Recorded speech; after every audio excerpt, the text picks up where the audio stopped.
What if I told you that the very thing you call love might be the invisible cage that's slowly suffocating your soul? Carl Jung, one of the most revolutionary minds in psychology, spent decades studying the human psyche and discovered something that might shake you to your core. He found that many women, without even realizing it, mistake emotional dependency for love, creating a prison so subtle that they don't even notice the bars closing around them.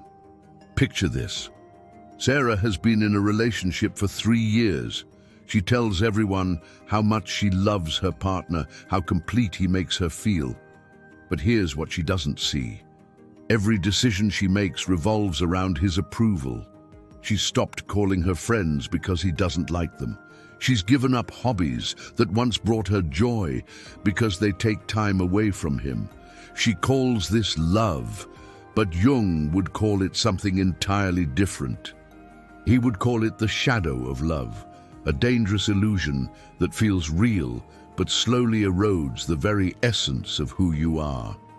Jung discovered through his extensive work with patients that what many people experience as love is actually a projection of their own unmet psychological needs onto another person. In his groundbreaking work, The Relations Between the Ego and the Unconscious, he wrote, "Everything that irritates us about others can lead us to an understanding of ourselves." But what happens when we become so dependent on someone else that we lose sight of ourselves entirely? Let me share something that might sound familiar. You know that feeling when you're apart from someone and you feel incomplete, almost like a part of you is missing. Most people call this love. Jung called it codependency, disguised as romantic attachment.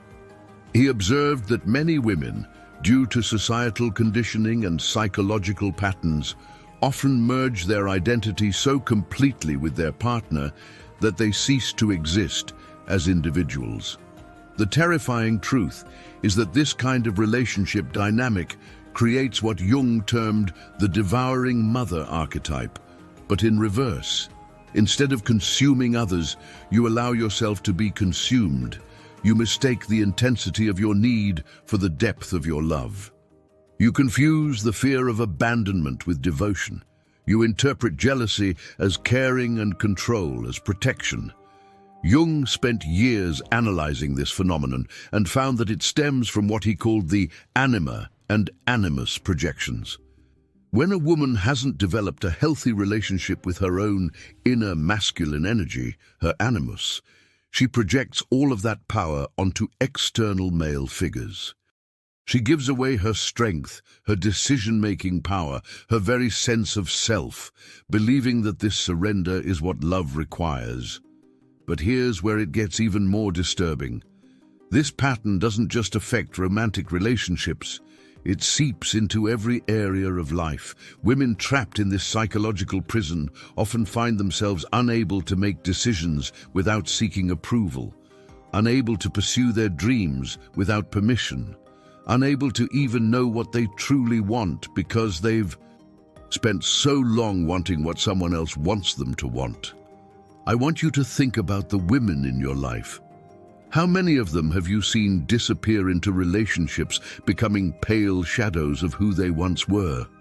How many times have you heard a woman say she doesn't know who she is anymore after a breakup? This isn't just heartbreak. This is the consequence of mistaking emotional fusion for love.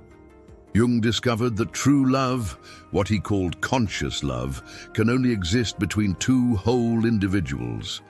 He wrote in his Memories, Dreams, Reflections, "The meeting of two personalities is like the contact of two chemical substances. If there is any reaction, both are transformed." Notice he said both are transformed, not that one disappears into the other. The prison I'm talking about isn't built with physical bars. It's constructed from fear, insecurity, and the desperate need to be needed. It's reinforced by societal messages that tell women their worth is determined by their ability to keep a man happy. It's strengthened by the belief that sacrifice equals love, and that losing yourself in someone else is romantic rather than tragic. Let me tell you about Maria, a patient Jung wrote about in his case studies. She came to him because she felt empty and lost, despite being in what everyone considered a perfect marriage. She had no interests outside of her husband's interests, no opinions that weren't echoes of his opinions, no dreams that weren't reflections of his dreams. She thought she was being the perfect wife, but Jung helped her see that she had become a ghost of herself. During their sessions, Jung discovered that Maria's behavior wasn't love at all. It was a defense mechanism. By making herself indispensable to her husband, by merging completely with his identity, she thought she could guarantee that he would never leave her. But in the process, she had created the very thing she feared most. She had made herself disappear. This is what Jung meant when he talked about the shadow side of relationships. The shadow isn't just the dark parts of our personality that we try to hide. It's also the parts of ourselves that we sacrifice on the altar of what we think love should look like. When a woman gives up her autonomy, her individuality, her very essence in the name of love, she's not loving at all. She's feeding her own insecurities and calling it devotion. But here's what makes this even more complex. Society has taught many women that this kind of self-sacrifice is not only normal, but admirable. We celebrate women who stand by their man no matter what, who put everyone else's needs before their own, who disappear into their roles as wives and mothers. We call them selfless, when Jung would call them self-destructive. The most dangerous part of this prison is that it feels comfortable at first. There's a certain relief in not having to make your own decisions, in not having to face your own fears and insecurities, in not having to take responsibility for your own happiness. But comfort and growth cannot coexist, and what starts as relief eventually becomes suffocation. Jung observed that women caught in this pattern often experience what he called the unlived life. They wake up one day, usually in their 40s or 50s, and realize they don't know who they are. They've spent so many years being what someone else needed them to be that they've lost touch with their own authentic self. The tragedy isn't just that they've wasted decades of their life. It's that they've taught everyone around them that this diminished version of themselves is all they have to offer. Think about the relationships you admire most. Are they the ones where one person disappears into the other? Or are they the ones where two strong individuals choose to walk through life together while maintaining their own identity? Jung found that the healthiest relationships were between what he called individuated people, those who had done the hard work of understanding themselves, accepting their shadows, and developing their full potential. The path out of this prison isn't easy because it requires facing some uncomfortable truths. It means acknowledging that what you've been calling love might actually be fear dressed up in romantic clothing. It means recognizing that the intensity you've been mistaking for passion might actually be anxiety about your own worth. It means accepting that true love doesn't require you to become smaller, weaker, or less than who you are. Jung believed that every person has what he called a transcendent function, the ability to bridge the gap between their conscious mind and their unconscious patterns. For women trapped in codependent relationships, this function is the key to freedom. It's the ability to step back and observe their own behavior without judgment, to recognize the difference between love and need, between intimacy and fusion. The first step in breaking free from this prison is developing what Jung called conscious awareness. This means paying attention to your own thoughts, feelings, and motivations without immediately trying to change them or judge them. When you feel that familiar anxiety about your partner's mood, instead of immediately trying to fix it, you pause and ask yourself what this feeling is really about. When you find yourself changing your plans to accommodate someone else's preferences, you stop and consider whether this is coming from love or from fear. Jung discovered that many women have what he termed an underdeveloped animus, meaning they haven't learned to access their own inner strength, their own decision-making power, their own ability to stand alone. They've been so focused on developing their nurturing, accommodating, supportive qualities that they've neglected the parts of themselves that are strong, independent, and self-sufficient.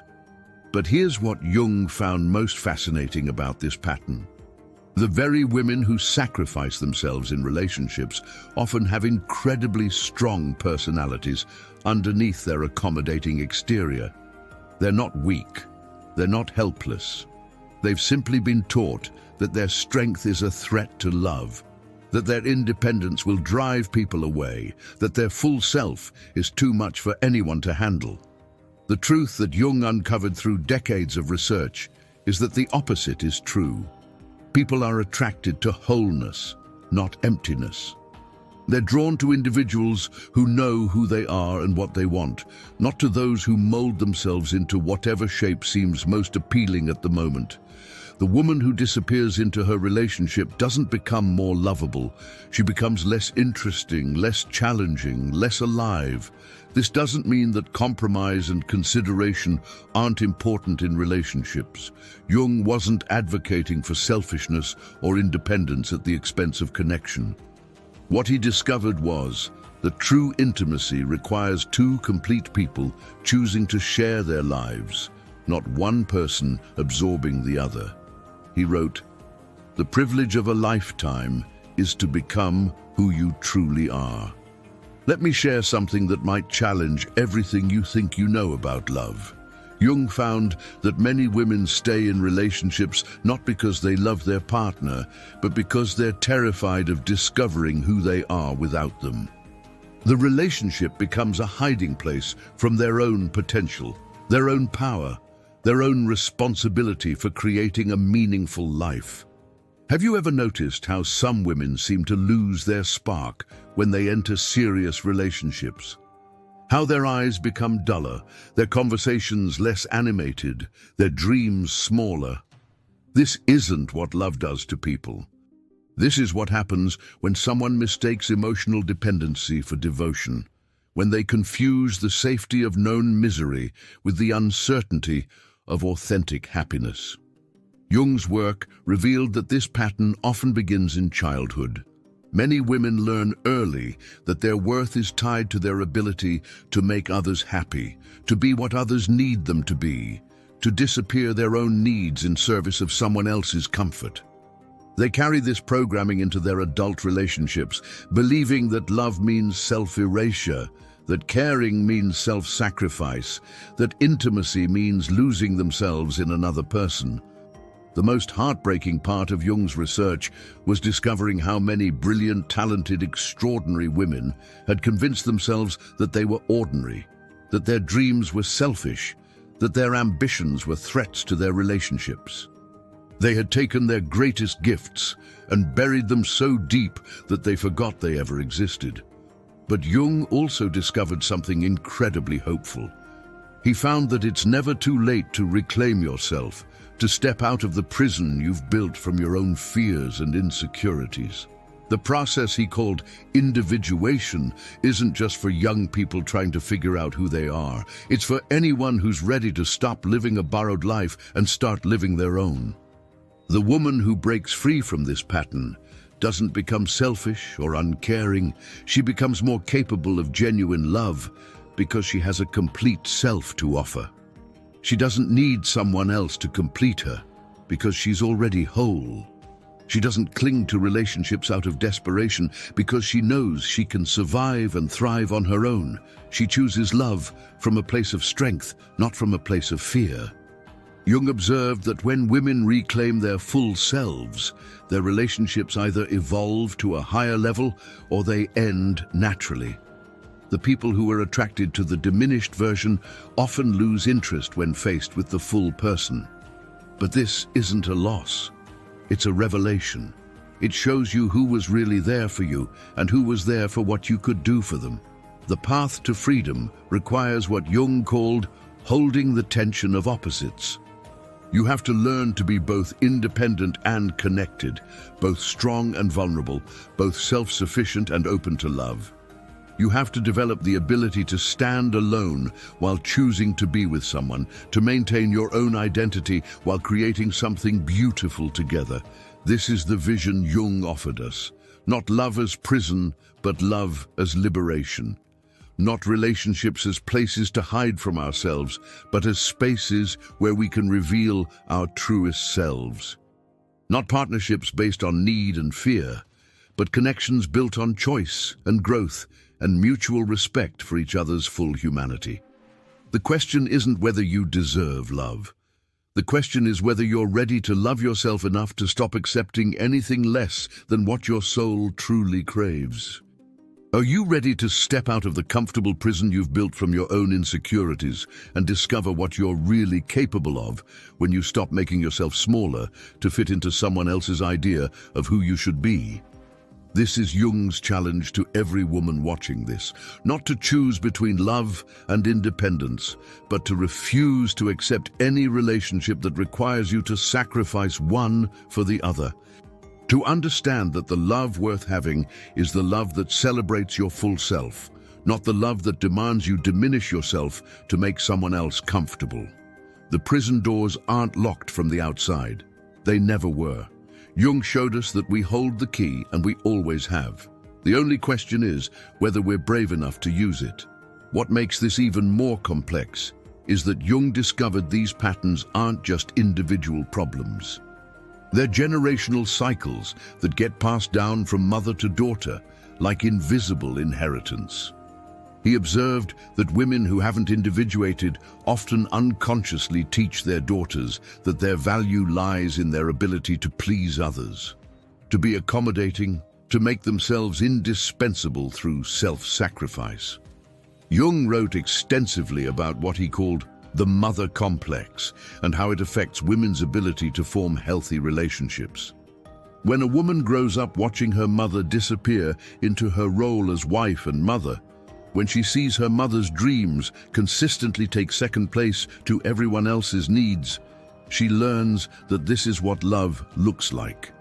She internalizes the message that a woman's worth is measured by how much of herself she's willing to give up. But here's what Jung found most disturbing about this pattern. These women often pride themselves on their selflessness, on their ability to put others first, on their willingness to sacrifice for love. They've been so conditioned to see self-erasure as virtue that they can't recognize it as self-destruction. They wear their exhaustion like a badge of honor, their constant anxiety about others' happiness like proof of their caring nature. Think about the language we use around relationships. We talk about losing yourself in love as if it's romantic. We celebrate women who live for their families as if having no life of your own is admirable. We praise the woman who never says no, who never has needs of her own, who exists solely to meet everyone else's expectations. Jung saw through this cultural programming and recognized it for what it really is, a systematic destruction of the feminine psyche. The most tragic part of Jung's research was discovering how many women had convinced themselves that their diminished existence was actually a choice. They would tell him they were happy, that they didn't need anything more, that fulfilling others' needs was enough for them. But their dreams told a different story. Their unconscious minds were full of symbols of imprisonment, of suffocation, of lives unlived and potentials unrealized. Jung developed what he called active imagination as a technique to help these women reconnect with their buried selves. He would have them engage with their dreams, their fantasies, their deepest fears and desires. What he discovered was that underneath the accommodating exterior lived vibrant, powerful, creative women who had been taught to see their own light as too bright, their own voices as too loud, their own dreams as too selfish. One of the most powerful cases Jung documented was a woman he called Anna, who came to him after 20 years of marriage, feeling what she described as empty and dead inside. She had been the perfect wife, the perfect mother, the perfect daughter-in-law. She had never complained, never asked for anything for herself, never pursued her own interests. She thought she was being loving, but Jung helped her see that she had been slowly committing psychological suicide. Through their work together, Anna began to recognize that her constant focus on others' needs wasn't love at all. It was a sophisticated form of control. By making herself indispensable, by anticipating everyone's needs before they even expressed them, by solving problems before people even knew they had them, she was trying to guarantee that she would never be abandoned. But in the process, she had abandoned herself so completely that there was almost nothing left to love. Jung discovered that this pattern creates what he called the martyr complex. Women trapped in this dynamic often feel resentful and unappreciated, but they can't express these feelings because they contradict their image of themselves as selfless and loving. So the resentment goes underground, expressing itself in passive-aggressive behavior, chronic illness, depression, or what Jung termed neurotic symptoms. The body keeps score of what the mind refuses to acknowledge. Jung observed that women in these psychological prisons often develop mysterious physical ailments, chronic fatigue, digestive problems, headaches that doctors can't explain. Their bodies are literally carrying the weight of their unlived lives, the stress of constant self-suppression, the exhaustion of trying to be everything to everyone while being nothing to themselves. But Jung also discovered something revolutionary about the healing process. He found that when women begin to reclaim their authentic selves, when they start to develop what he called a conscious relationship with their own unconscious, their entire life transforms. Not just their romantic relationships, but their friendships, their work, their creativity, their relationship with their own children. The woman who breaks free from this prison doesn't become selfish or cold. She becomes more genuinely caring because her care comes from overflow rather than emptiness. She doesn't love others because she needs them to validate her worth. She loves them because she has love to give, because she's full of her own life and energy and passion. Jung wrote about what he called the transcendent function, the psychological mechanism that allows us to bridge the gap between our conscious intentions and our unconscious patterns. For women trapped in codependent relationships, this function becomes the key to freedom. It allows them to observe their own behavior without judgment, to recognize when they're acting from fear rather than love, to catch themselves in the moment of self-erasure and make a different choice. The process isn't comfortable because it requires facing some painful truths about the relationships you've built on a foundation of self-sacrifice. Jung found that many women, when they begin to individuate, discover that some of the people they thought loved them were actually just comfortable with their diminished version. The people who were drawn to their neediness, their constant availability, their willingness to disappear their own needs, often don't know how to relate to the full person who emerges. This is why Jung emphasized that individuation isn't just a personal journey, it's a relational one. As you change, everyone around you has to decide how they're going to respond to the new you. Some will rise to meet your growth. Others will try to pull you back into the old patterns because your expansion threatens their comfort zone. Jung observed that women who successfully break free from these patterns often go through what he called a dark night of the soul. There's a period where they feel lost, where they don't know who they are without their old coping mechanisms, where they have to sit with the discomfort of not knowing how to be in relationship without losing themselves. But this discomfort is actually a sign of growth, evidence that they're finally allowing themselves to feel their own feelings, instead of constantly managing everyone else's. The woman who emerges from this process isn't the same person who entered it. She's more solid, more grounded, more able to say no without guilt and yes without resentment. She doesn't need constant reassurance because she's developed an internal sense of worth that doesn't depend on external validation. She doesn't cling to relationships out of fear because she knows she can create a meaningful life, whether she's partnered or not. Jung found that these women often attract entirely different types of partners than they did before. Instead of attracting people who need to be needed, who are looking for someone to manage their emotions or solve their problems, they attract people who are also whole, who are also on their own journey of growth and self-discovery. The relationships they form are based on mutual respect and admiration rather than mutual dependency. But here's what Jung found most beautiful about this transformation. The women who reclaim their full selves don't lose their capacity for love and connection. They actually become more capable of both because they're no longer loving from a place of desperation or fear. They're loving from a place of choice and abundance and genuine care for another person's well-being and growth. The relationships they create become spaces where both people can continue to evolve and grow, rather than places where one person shrinks to make the other comfortable. They become partnerships of equals rather than dynamics of caregiver and dependent. They become celebrations of each person's unique gifts rather than arrangements where one person's light dims so the other can shine brighter. This is the vision Jung offered the world. Not love as sacrifice, but love as celebration. Not relationships as places to lose yourself, but as spaces where you can find and express your truest self. Not partnerships based on need and fear, but connections built on mutual respect for each other's journey toward wholeness and authenticity and conscious living.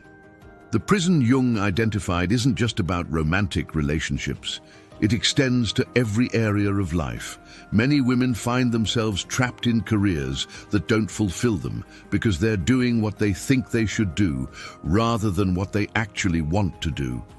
They stay in friendships that drain them because they've been taught that good women don't abandon people, even when those people consistently take more than they give. They sacrifice their dreams, their creativity, their authentic expression, because they've been conditioned to believe that their role is to be supportive rather than supported, to be the audience rather than the star of their own life, to be the foundation that others build upon rather than the architect of their own. Magnificent existence. Jung's message to every woman trapped in this pattern is both simple and revolutionary. You are not here to be anyone's salvation, anyone's completion, anyone's reason for living. You are here to live your own life fully, completely, authentically. You are here to discover what you're capable of when you stop making yourself smaller to fit into spaces that were never designed for your full magnificence. The love worth having is the love that sees your full self and celebrates it, not the love that requires you to hide parts of yourself to keep it. The relationship worth being in is the one that encourages your growth, not the one that depends on your stagnation. The life worth living is the one that honors your dreams, your gifts, your unique contribution to the world, not the one that asks you to forget who you are in service of who others need you to be. This is Jung's perspective on relationships and the psychological patterns he observed in his clinical work. Our goal here isn't to present this as the only truth about love and relationships, but to share Jung's provocative insights as a starting point for deeper reflection. His theories invite us to examine our own patterns and motivations, to question what we've been taught about love, and to consider whether our relationships are truly serving our highest good. We're not suggesting that all women fall into these patterns, nor that traditional relationship dynamics are inherently wrong. Instead, we're presenting Jung's observations as an opportunity for conscious self-examination and growth. And now I want to know what you think. Have you ever found yourself losing pieces of who you are in the name of love? Have you seen this pattern in your own life or in the lives of women around you? Share your thoughts in the comments below. If this video has given you something to think about, please share it with someone who might benefit from Jung's insights. And if you want to continue exploring these deep psychological truths about human relationships and behavior, Subscribe to the channel because we're just getting started on this journey of understanding ourselves and the complex dynamics that shape our lives.